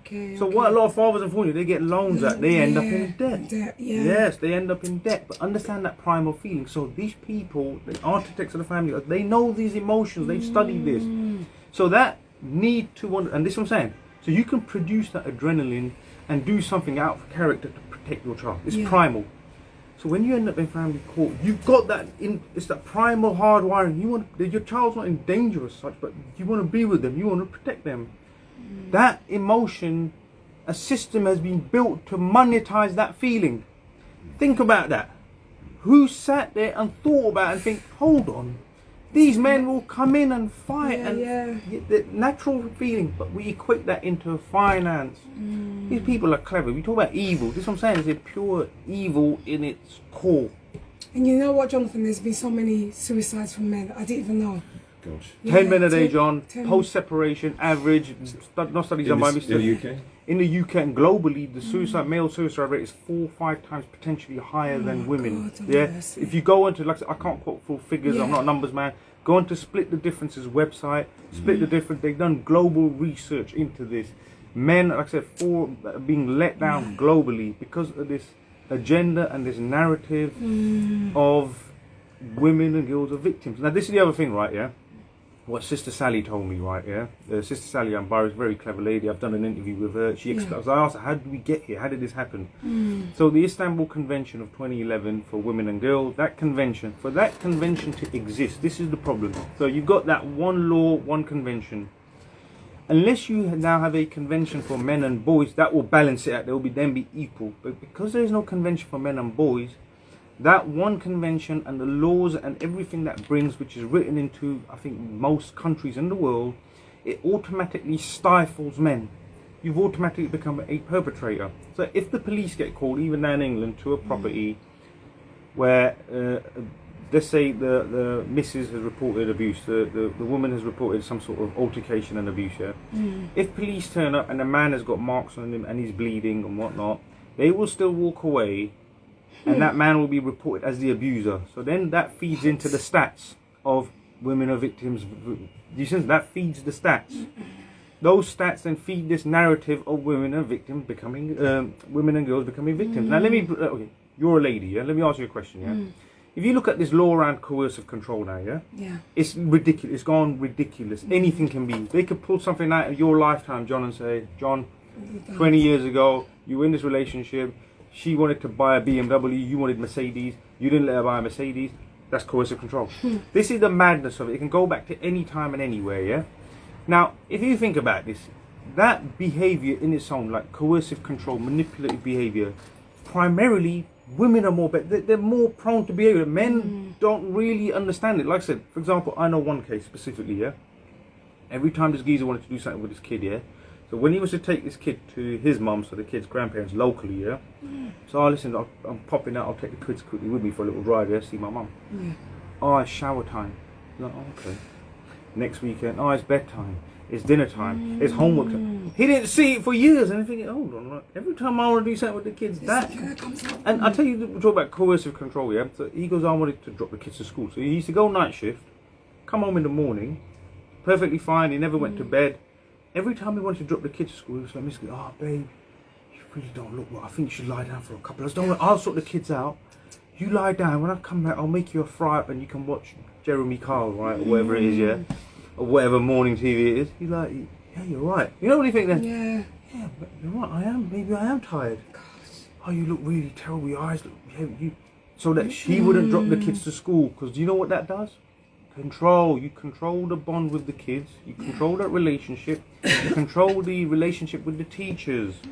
The teachers, the welfare teacher at the school, unfortunately she's female as well, they're all sort of in on that. There's a little unit. So the language that the women talk and use and control is very different from men. You see the men at the school run, mate, they're half asleep, they don't know what's going on. They're playing with the kids, drop them off, and see you later dad, swing, and they go home, but men don't think like that. So I'd go as far as saying, right, yeah, I think the coercive control stats around how men are coercive, I don't believe them. I disagree with all of them. I think they're false. I think they're made up. I think more men are being coercive controlled, and 50% don't even know it. That's the point. There's 60% they don't even know it. Do you see what I'm saying? Like, you know what we said earlier, for example, yeah? So let's say your son say lives around here with you, he gets a girlfriend. Say that his girlfriend's family live in East London, yeah? North London. Then after time, now look, traditionally, I can't talk about other communities, in the Asian community, and traditionally in the English community, it was that the father gave the daughter away to the husband and said, you're responsible for her. She came into his family, she took his name on, the children take that father's name on, yeah? There was that traditional belief and value. Is in the Indian culture and the Muslim culture is still like that. That's how it is, yeah. But what plays out in community and society now, because of the way the gender wars have played out, there's a marriage crisis in the Muslim community as a whole and a divorce crisis now. So what's happening is guys want to get married, they can't find potentials. Women hold the power now this day and age. Women are demanding houses, cars. He has to have a degree. He has to have so much salary. Do you see what I'm saying? All of that is now playing out in front of our own eyes. I see this now, yeah? And what happens is now, because the power is with one gender, right? Even as a society, it's with one gender. Boys want to get married. Boys want to get laid. They want to get with girls. So they're willing to compromise more, yeah? Girls are pulling all the strings. So after marriage as well then, that traditional view, it's not done openly, it's done coercively. So she will create so many problems and dramas in his life around his family. And there's always a problem at dinner or Christmas, and there's always an argument. So next Christmas, let's just not go to your mum and dad. So when you create these situations of awkward, like a bit of narcissism. Yes, but this is being played out in so many cases. Like the fathers I deal with from my own community, so this is their key weapon: coercive control. These sort of isolation tactics, and this is what you do. You isolate a person. So how you control a man more, right, is you isolate him. So you create these problems and dramas in his household or near and around his family. So when his own brothers, sisters, mum and dad feel uncomfortable, say, with her, by trying to avoid her, they indirectly avoid him. Yeah. And then what they do is, oh, your family are never around, they don't support us, but they all feel uncomfortable. You don't do that in front of him, yeah? But my family are always there. My family are always supportive. Why don't we move to East London? It's done so subtle, right? Unfortunately, the guy's like, yeah, maybe you're right. See it. Next thing you know, he's there. He's living with his family. He's living with near the missus' family. Next thing you know, Christmas, you probably that, no, something going on my in-laws, they take priority. But it's that control. So and once he's isolated, so when the man gets isolated from his own family, his network, he's weaker, he's easier to control. Is isolate and control. These are the tactics that are used, and that's how coercive control is done. And more men are being controlled like that, categorically. And they say that coercive control is more female. But I don't believe it. I refuse to believe this. Wow, it's for the young people. My throat, sorry. I don't know what happened to my throat. Don't worry, I'll make up. I'll make up for you. Don't worry, I'll hammer it out harder. Probably, but my throat, I don't know. I woke up and it was just like this. Yeah. Honestly, Farouk, I'm so grateful for you coming in and sharing this, because I did not. Yes. Last week I was desperate. When I tell you I was desperate, when I was in DMing you, I was desperate. Okay, no, you should have told me. I'd have got you hooked up already. I'd have looked. I didn't know which direction to go, and I didn't want my son to say, No. can't be bothered no more. No, this is what you do. And listen, if you're going through family court, the other advice I'll give to your son and all the others, yeah? Because like I said, a lot of guys, they're going through it because it's so emotionally draining. As we spoke about with Ed, that broken contact in these games, they keep changing the goalposts. You deal with 10 allegations, and now you start making progress, they come out with 10 more allegations. There's a lot and look, a good Mackenzie friend will know how to navigate through this. But you as an individual, the only way you will survive is, don't take it too seriously. Okay. Yeah? Excuse me. If you're too emotional, look, firstly, you have to concede in your heart, forget your kid, they're gone. Concede to the fact that, look, they are gone, and, I'm a God-fearing man, I'm Muslim, so I believe God brought them into this world, they're not my property, He will take care of them, He will look after them, clothe them, He will guide them, they're on their own journey.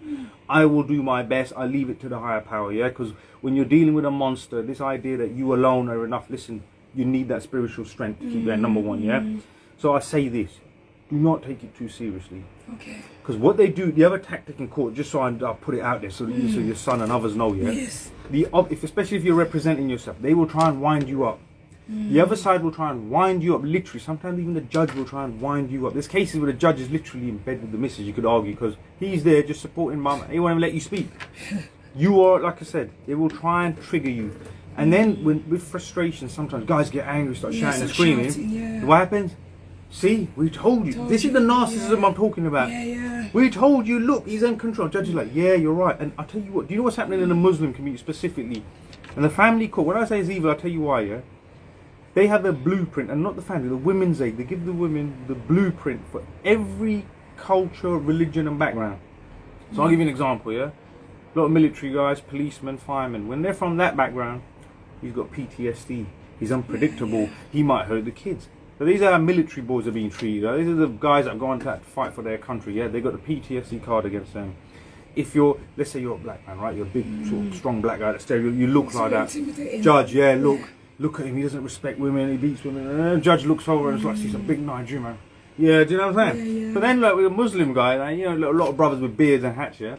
And you got sisters. I'm telling you, you got sisters that wear hijab, niqab, so-called religious sisters, yeah. Standing as a judge, that they used to dress like that before they got married, yeah. Judge, he's forced me to dress like this. Judge, he's an extremist. Judge, he watches extremist videos. They've got the extremist card, and then if that card don't stick right, yeah.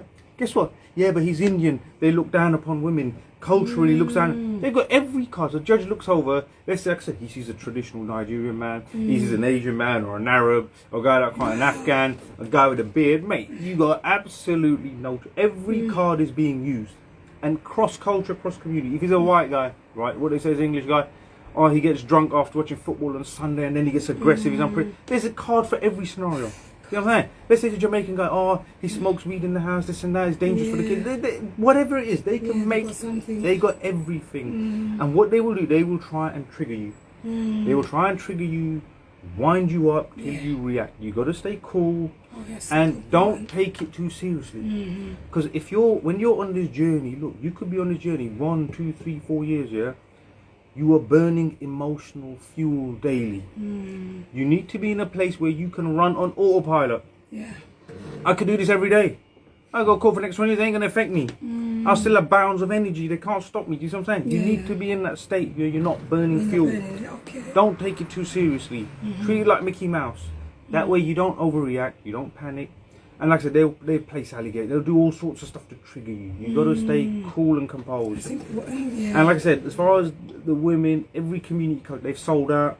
And like I said, people have sold it. When they walk into family court, religion, spiritual beliefs, all of that, God is left at the door. Unfortunately, people don't carry it in. They will do whatever they go against their own values, customs, religion, just to get one over. Unfortunately, people, like I said, people's religions are tested in their personal affairs. If you can still control your ego, your anger, still tell the truth in your personal affairs, those people are the true religious people. Just because people appear religious, do not assume they're religious. Remember this as well, yeah? I'll put that out there. In a family court, we've seen it all, mate. It's atheists all the way through. There's no religion. It's evil. The only religion in family court is evil and money and what we can fleece out of this couple by keeping them fighting. That is it. Well, people, you heard this here by Farouk, and wow, that's all I can say is just wow. I'm shocked, and I've got a sore throat. Jonathan, tell us about you. Hello, my dear. Well, my biography in a nutshell, it's all like Minnie Mouse. How are you? I'm good. You all good? the better for seeing you. And all the better for seeing you. Sorry about me sore throat. Like That's I said, all right. I woke That's all up right. and it happened. I don't know. Yeah, when you invited me, it was a no-brainer. Just the idea of hanging out with you was like, yep, let's do that. Let's do it. Oh, I'm glad. Yeah. So yeah, I mean, Deep, innit? Yeah. It is. You know, and it's. I came here with a. Yeah, when I said to you beforehand, Jenny said, "Oh, is there anything particular?" No, let's play it by ear. Yeah, play it by ear. But there's something about what you've been saying for it really touches a nerve because the one of my linking a couple of things. We said, "Oh, what are you all about?" And then linking it. Oops. Yeah. There goes. Oh, that's all right. Is it back? Yeah, that. There we go. Is it that one? Yeah. But those areas in life where, one aspect of my life has always been about words and storytelling. And I kind of fell into advertising. That was my dad's world. And there was a point, 20, 30 years ago, I was like, it's my world. And there's something about stories out there that are crying out to be told. Right, okay. That are really important. So as you were talking there, it's like, there's those places in the world where things are made complicated, to obfuscate, to shroud things in mystery, partly so that people don't feel powerful, and partly so these people can charge a lot because they're the ones who can untangle it all for you. Yeah. And so it's just got different things I've done in my life where it's like, now this is a story that matters. Now this is a story that matters, and actually thinking, okay, what are the pennies we need to make drop, and how do we make them drop? Yeah, and that literally, is the key, yeah. And making, empowering people, because there's a lot of people who aren't empowered in this country who deserve to be, and it's touched a lot of nerves, different things that you were saying. Can I ask you something, Jonathan? Yeah. This is the key, right? Because you've touched on something, which is what I'm trying to do, right? So the thing is this, as we spoke earlier, yeah? Now, a lot of people, and all the fathers I speak to, and anyone that enters the system, like I said, I'm born and raised in England 41 years. I presume you've been in England a long time, yeah? 51. 51, right. Now, so what I'm saying to you is now... 62. There we go. Well, there you go, John. Someone's going to come in a minute. 70. Now, the thing is, Jonathan, right? I say to myself, okay, so we know it's a secret court and it's kept secret, yeah? So then they can stay empowered, yeah? But it's one of those things that now, because I've now entered it and seen it, and then my eyes have opened, and I thought, wow, is this what's going on? This is the law, this is the country and society we live in. Now, what I've been trying to do is, how do I create an image, or let's say call it some sort of content or image, so, because it's very hard to have this realization until you enter it. Now, in order to help and protect people and protect the generations coming up, we need for them to have this realization. Yeah. How do you create that for an average guy? Like, for example, so for me, before this happened, when I was a civilian, I call it when I was a civilian, what could have happened for me to come to realizing from, wow, bloody hell, is this the devastation that's going on?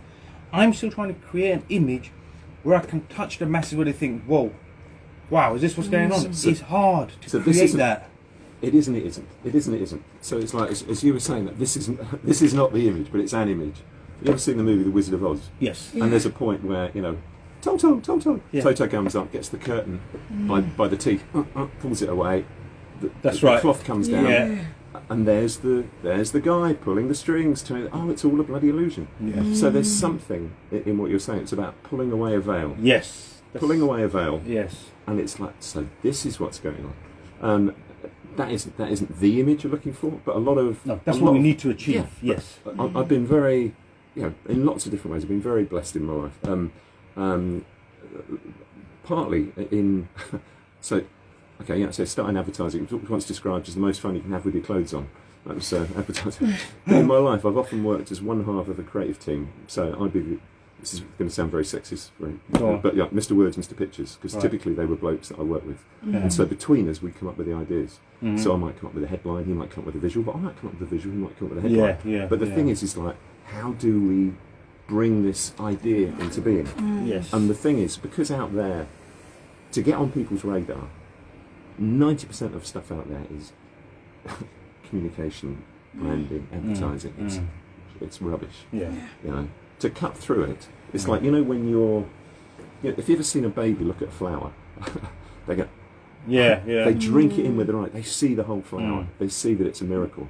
As we get older and mature, we switch off.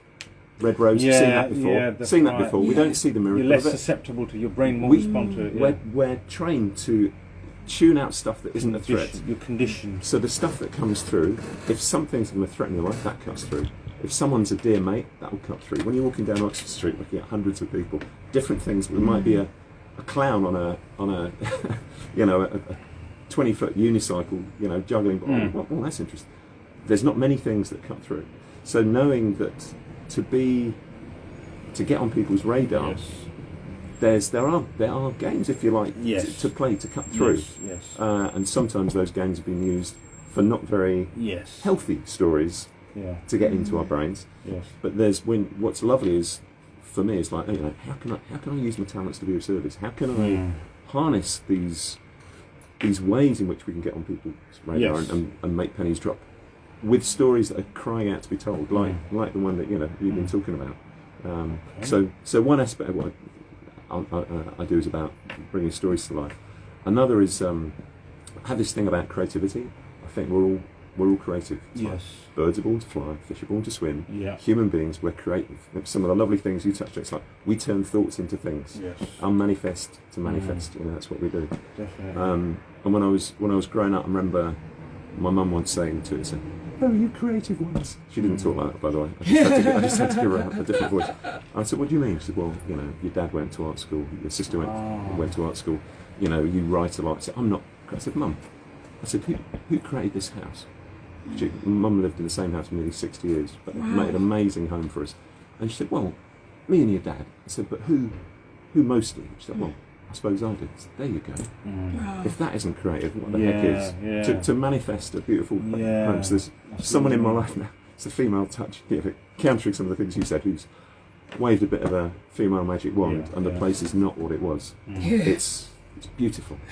It's magical. Yeah. You know, Mm. it's like full of plants and throws and come home. And she has health challenges. Come Nice, home. warm. She's painted 2 of the bloody walls. Oh, wow. And the Great. place is just. Right, you've got a good Beautiful. woman. If she's doing DIY paint, And you've it's got a good woman. You've excellent done to me well. as I well. was going to say, John, you've done well right there. That's Yeah, a bonus right yeah, She's there. a very different. She's a very different. That's, so you know that.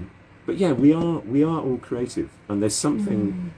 There's one of the little pieces that sits underneath the narrative you were talking about the system that we live in. Yeah. There's, whether we call them the powers that be or whatever, the people who are pulling the strings, if you like, they don't want us to be in touch Yes. with our creativity. They don't want us to be in touch with our You're dumbed down then. You're conditioned. program. Yes, Yeah, 100%. You know, there's a lot of social condition, I call it. yeah. Yeah. And you know, the last few years, there's been some funny stuff that's gone on in the last few years. Just like, what the heck? Yeah, You know, I remember a point where there's once in a while there's been, well, I don't know where we go with this, but there's, you know, there has been some politicians I've respected and admired, but there's not too many that are in the spotlight right now. It's like, you know, the Jack Johnson, you know, where'd all the good people go? Yeah. It's like, well, they're flying under the radar, Yeah. and they're coming. Yeah, that's what we have to do, you know. Well, so can I ask you something? Look, Yeah. you could say this is a bit controversial. Go for right? it. So we talked about getting attention, triggering people's attention span, getting their focus, getting them to engage, and we could take the cloak off, Yeah. see the reality. Yeah. So let's talk Andrew Tate for a second, then. Yeah, he has captured people. He has a manner of speech. He has an ability. The key is this. I mean, he has an ability.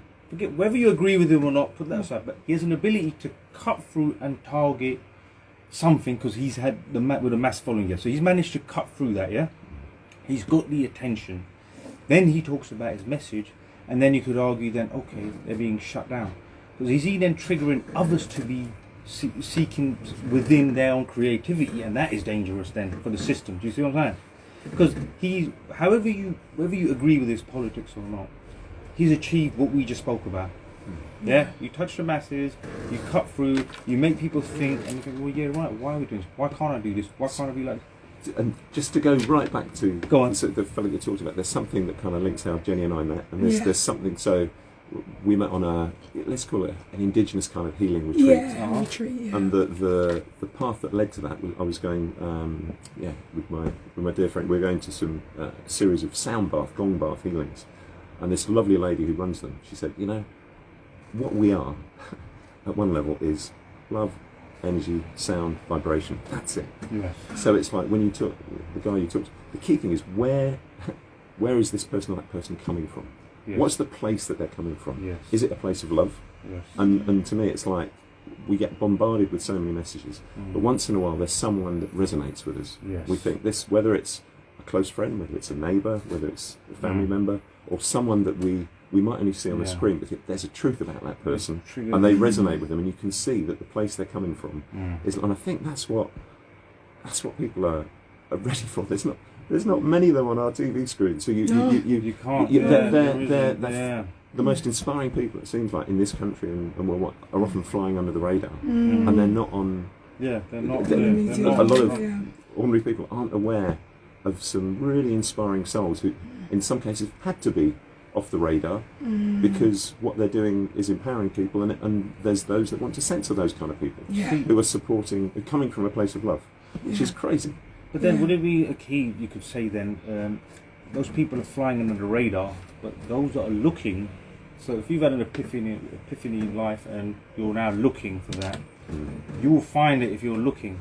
But if you're so conditioned where you're so woven into, so I call it the hamster wheel, you're so part of the system, you don't really look right or left, you can't see it. Yeah. You'll never see it. You're too conditioned. You're too far gone. Yeah. So it's those like that are this- literally looking, they've got a chance.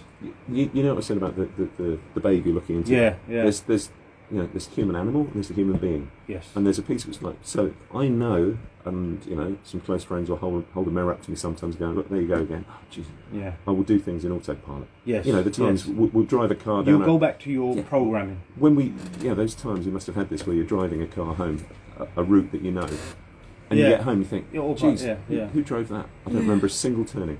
because your autopilot is in. So there's times where our autopilot serves us, but there's times where there's, for all of us, the scope to tune into being much more present to what's going on. So this is very interesting, because when you talk about narcissistic behaviour and personalities, and I've always questioned what contributes to this sort of personalities.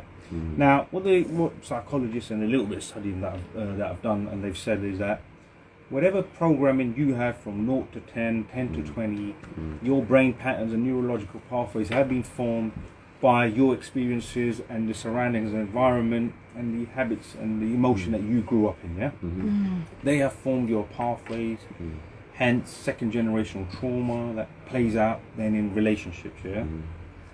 So that programming, do you have any sort of could you add anything to that, or what contributes to this sort of narcissistic behaviours and personalities? Because it's all damaging for all round. What contributes, do you think, specifically to that behaviour? So years ago, I was trustee of an amazing charity called Right From The Start. And this amazing lady, she was James Blunt's auntie, among other things. But she was all about how pre-birth there's things that influence the baby. So it's like Roald Dahl wrote this lovely little tiny autobiography called Boy. It's about him growing up, and he talked about when his mum and dad were expecting. Right. And he had siblings. I don't know how many. But the Roald Dahl's father would take his mother on beautiful walks to infuse the child with beautiful things. So there's things which influence how a baby is before it's born, but I think linked to some of the indigenous stuff that we touched on, there's ancestral stuff. But we have no idea about. So the idea, and this is a new idea to me this year, the idea that we're carrying with us ancestral trauma. So and sometimes, you know, we have to, some people I know taking a hit for the family. It's actually they're looking to change the pattern that's come down from generation to generation. So when you think about it, I mean, the whole idea of life's a bit of a mystery. We don't really know what's going on. You know, you think birth. How does that happen? You know, but if we're going to inherit genes and characteristics and other habits, why wouldn't we inherit memories and experiences and all those other things as well? You know. Okay, so can I ask you a question, right? Yeah, tell me if you think this is right. Then, so you know, like let's say you meet a person, you know, he's a grafter, a hard worker. Do you think that's inherited? Like some people are just grafters, or is that trained behaviour, or is that behaviour that can be changed? Can it be both? It's going to be. It can be both. The cocktail will change from person to person. But you know, it's like we're all individuals, so it's like we can. Yeah, I think you have some influence. Okay, so basically, the environment has sort of. So okay, you've got your heritage and genes, but that'll play a percentage. Environment, atmosphere will play a percentage as well, and then. But do you think there's it's a small 10% of your innate individual character? It's got. Who knows? Who knows? It's like how much of what we, you know, when I'm singing in the shower to myself. Is that the real me? Who knows? Am I putting on an act with myself? You know. Yeah. But listen, words of Bruce Lee, to truly be honest with yourself. The form of expression, the form of honest expression, right? Is very. You could spend a lifetime trying to master that. Very deep thought, Jonathan. I must say, you got me thinking deeply now. That's the good thing about Jonathan. You will really think.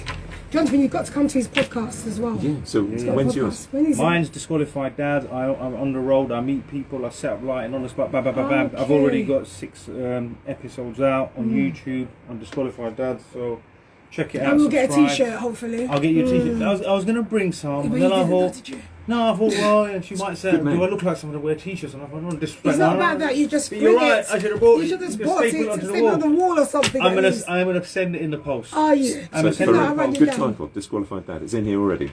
Nice bit of alliteration. You know. Yeah. It's catchy. Nice little logo. You know, it's good. Perfect. Yeah, it's catching on this logo.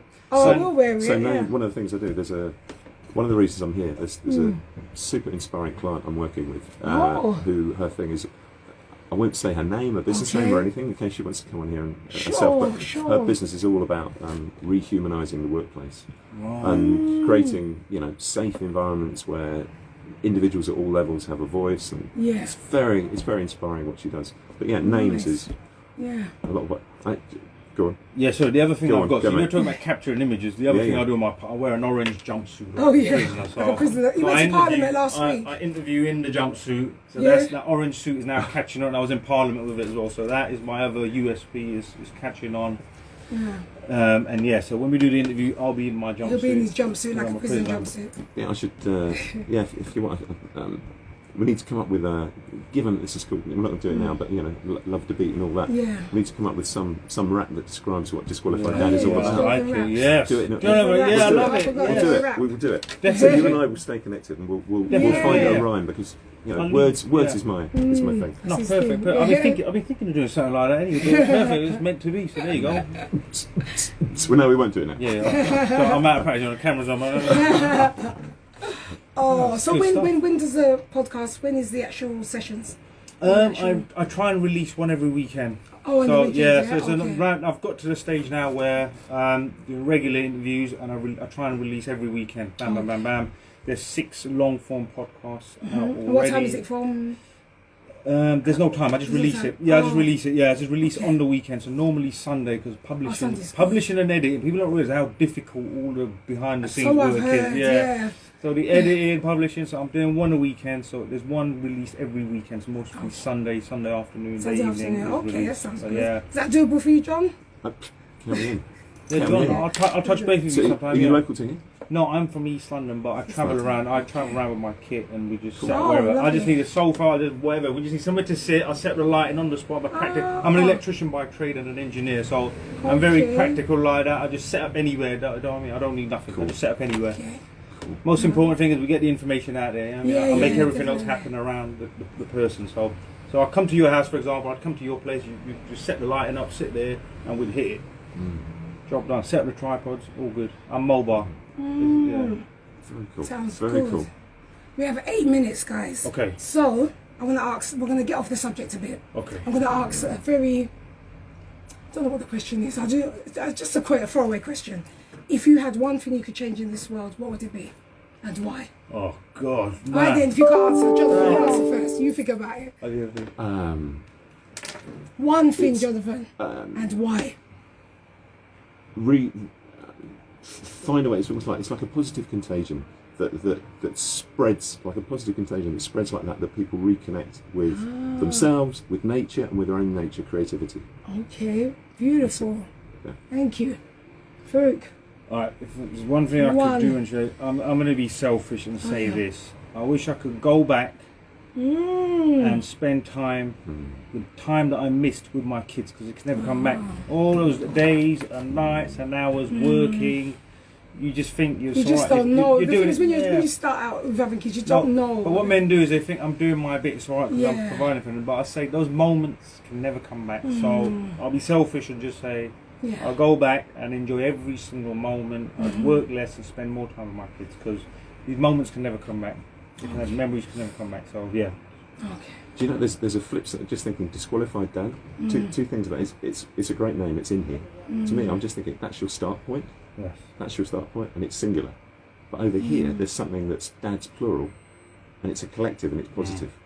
So there's a name for, in any story, it's like you go from here to there. Yes. And there's a place that you're aiming for where Yeah. you're not disqualified, whether you call it empowered, connected with your And when kids, you whatever. become qualified, maybe. Yeah. And That's so the it's point, yeah. so there's something about painting that positive image of where you're heading to, and it's not in the singular, it's in the plural. So it's something dad's, You know? Alright, yeah. because that's in a way there's your solo story, but there's a collective story that you're bringing about by being on here. Yeah, absolutely. Like I said earlier, Absolutely. a solo dad who was feeling very on his own, Yeah. right up against it, listening to this, isn't on his own as he And was somebody because from of what you've America is said. listening from it as You well. know? Very But happy. so I'll think on that as That's well. what it's I all think about. that's- No, it's perfect, and this is exactly what it's all about: is reaching out to those Yeah. who feel And to alone. 186 countries today as well. Yes, shout out to all 186. We're here for you. Live, We yeah, got you. We 186, got you. yeah. Blimey. Good for you, Jim. Yeah, I'll tell you, isn't it? What else? Anyway, another question before we finish. Yeah, go for it. So, would you rather have, what's the biggest amount? I'm going to say £1 million, because none of us got £1 million. I hope not anyway. Would you rather have £1 million cashing out, or be age 6 with all the knowledge you've got? Which one would you choose? I'm just going to be greedy. I'll have £1 million now. Just I like can do a son. lot. I can do a lot of good. Yeah, I can do a lot. £1 million enough to make it big. It's good enough for me. I'll deal And with you, that. Jonathan, would you rather I go don't- back and be 6 years old with all this knowledge you know now? No, I'll take it back. I'll go back to being 6. I'll take it back. Okay. Yeah, £1 million, that much money. Yeah. I'll take it back. I'll revolt my arm. I'll go back to being 6 with all the knowledge. All the I have. knowledge, yeah? Definitely, yes. What about I- yourself, Jonathan? Or you're not too chuffed with I'm money? meant to be. I'm meant to be here now. So it's Yeah. like you know, I like the way I was. that. The way I was 6 was how I was when I was 6. I wouldn't be a six. Ah. I wouldn't be a 6-year-old with the knowledge I've got now. I wouldn't be 6. Okay. I wouldn't be innocent. I'd be a screwed up 6-year-old, knowing what I know Me now. too. I'd start talking to other kids and think, God, what's he?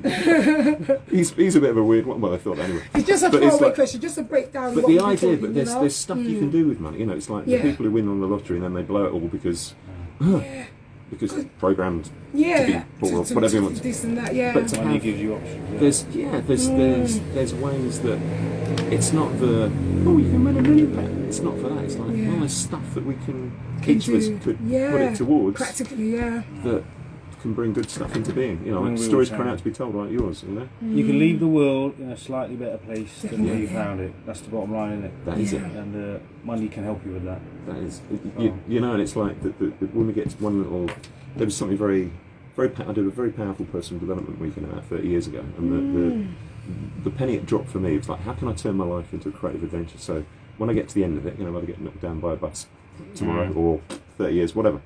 No, anyway, but the thought is that I gave him my best shot. Yes, yeah. You know, because the thing none of us wants is to get to that place and have regrets. Yeah. But that's what I'm saying, Jonathan. People don't live in the moment. This is what people don't truly understand. I lived in the moment because I'd done a skydive 2 months ago, so I Great. live in the moment. No, that's perfect. Yeah. That's perfect. And people, you should do more I stuff tell you like that? that. You did, I you did. did. So I know my son's doing it next Cool. month. Yeah. So the reason I have to do a skydive, not just because of tennis, Yeah. it's my best mate. He's more like a brother, Andy.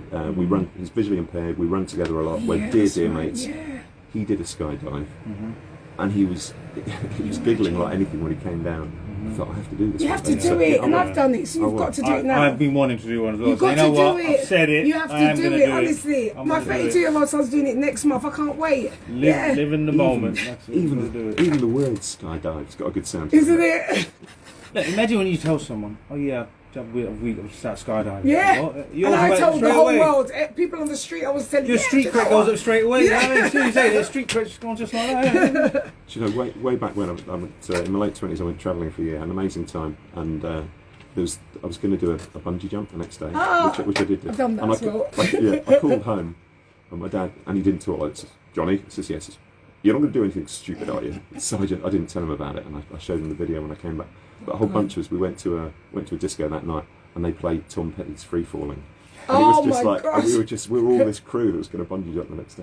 But Well, I think when you get to an age as well, you have to do something out of the box. You must. No, the thing Challenge is this. yourself. I think people wake up, yeah, because people want to do these things, but you're so entwined Trying into to what's their what life. and fear as well. No, but people just start to get busy with will, work, more than Yeah. kids, family. They get into such a rotten routine. I'll do that next. It just never Yeah. comes. It just never happens. And you wake That's up one it. morning, you think, hold on. Time has gone by. and Yeah, you've done time it. has gone by. Yes. You're physically not the place you used to be, and you That's missed it. the most important time of your life when you had your health. So Yeah. there's something about, people being in autopilot. I can point the finger at myself in that sometimes. It's like how to break that pattern, and there's something about stillness. There's something about stillness. And you it's feel it once you what skydive. What we That's experience with these indigenous guys. It's Yeah. like there's a place where we know ourselves, and sometimes when you years in my early, we okay for We've got 1 minute. okay. John, it's all you, John. There we go. So in my 20s, had a beer with this guy, Peter Massey, the only beer we ever had together, and he had a speech. Jonathan, what is it you want to do with your life? I said, bloody hell, I don't know, mate. I want to open people's eyes to things I wished my eyes open to, but the image I had was being on the edge of a swimming pool making ripples and daring to stop making ripples so I could see the writing at the bottom of the pool. And in the same way, for all of us, it's like we get still, Yeah. we make time to get still, we can see Definitely. what's In the else to moment. do. And it's getting off that hamster wheel, out of autopilot, Yeah. and making time to tune in. Absolutely. Yes, yes. Thank you guys so much for joining me today. Thank you. That's news. Thank you all. Cool. Opens its doors for breakfast at 159. Great show. Good job, mate. You're not going yet because I'll take pictures of you from Okay. there. Thank you so much. For Yeah, coming no in. worries. Thank you No so worries. much as well, Jonathan, for coming in as well. Pleasure. And I hope you will come back again, especially you for to come in. Yes. No And we're worries. coming on your podcast show. Definitely, definitely. Yeah. So when you said when your podcast was, so you're in East London. I'm in East London. So when I say podcast, I release one every weekend. So in between, during the week, I'll go around, see people, I'll record interviews. I've got interviews constantly, which I then pump out. So yeah, I'll touch base with you at some point. We'll pencil it in, and I'll come down. Give me your number. I'll pencil. Give me your card. Yeah, give me a card, and I'll just write my number down. Okay, mate. Words up. That's me. Oh, perfect. Do me a favour. Give me another card. I'll just write my number in. Yeah. Brilliant. And let us know when you want to do the podcast. So Yeah, I can, no, I'll let you know. Yeah. I'm pretty flexible. Right? Okay. I'm doing what Jonathan said. I live in the moment. Yeah. My life has a big reset. I've had the big reset. FAROUKH. Double OK. Oh. FAR double OK. So yeah, I'll give you a shout. Sure. I'll come down. I'll set up the lights. No H. That's it. That's me. Yes. Right. And don't forget our t-shirts. I mean, Yes, I'll run you down. No, I will definitely. I'll be There DMing you you. go. Don't forget my There t-shirt. you go. Got a card. Got a card. Thank you, my Oh, darling. it is Thank dad's you. plural. It is dad. Yeah. Oh, Dad, sorry, yeah, I heard yeah. disqualified dad. Nah, bro. That's when you said dad, I was like, yes, of course it's dad. Yeah, I was listening. Got it. But yeah, Take a picture of I'll you. come down.